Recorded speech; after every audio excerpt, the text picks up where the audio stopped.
ناظرین، بالی ووڈ کے معروف اداکار اور شہنشاہ جذبات دلیپ کمار محمد یوسف خان کا انتقال ہو گیا۔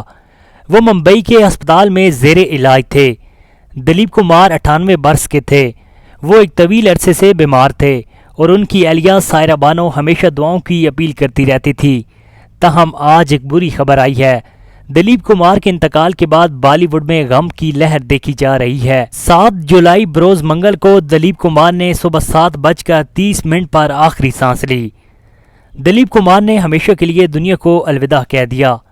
دلیپ کمار کو سانس لینے میں دشواری کے سبب 29 جون کو ایک بار پھر ممبئی کے ہسپتال میں داخل کیا گیا تھا۔ صحت کی خرابی کی وجہ سے انہیں ہسپتال کے ICU وارڈ میں داخل کرایا گیا تھا۔ ان کی وفات کے بعد نہ صرف بالی ووڈ بلکہ ان کے مداحوں میں بھی غم کی لہر دیکھی جا رہی ہے۔ دلیپ کمار کے ڈاکٹر جلیل پارکر نے ان کی موت کی تصدیق کی۔ دلیپ کمار کے ہسپتال میں داخل ہونے کے بعد ان کی اہلیہ سائرہ بانو مستقل طور پر مداحوں کو ان کی صحت سے متعلق تازہ معلومات بانٹ رہی تھی۔ گزشتہ روز ہی انہوں نے کہا تھا کہ اب دلیپ کمار کو ایک بار پھر دعاؤں کی ضرورت ہے۔ دلیپ کمار کا اصل نام محمد یوسف خان تھا۔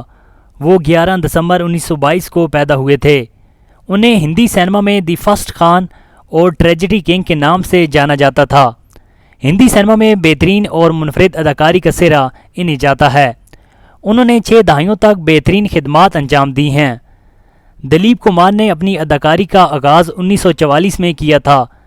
تقریباً 5 دہائیوں پر محیط اداکاری کے کیریئر میں انہوں نے دیوداس، نیا دور، مغل اعظم، گنگا جمنا، کرانتی اور کرما سمیت 65 سے زائد فلموں میں اداکاری کی ہے۔ دلیپ کمار کو آخری بار 1998 میں ریلیز ہونے والی فلم قلعہ میں دیکھا گیا تھا۔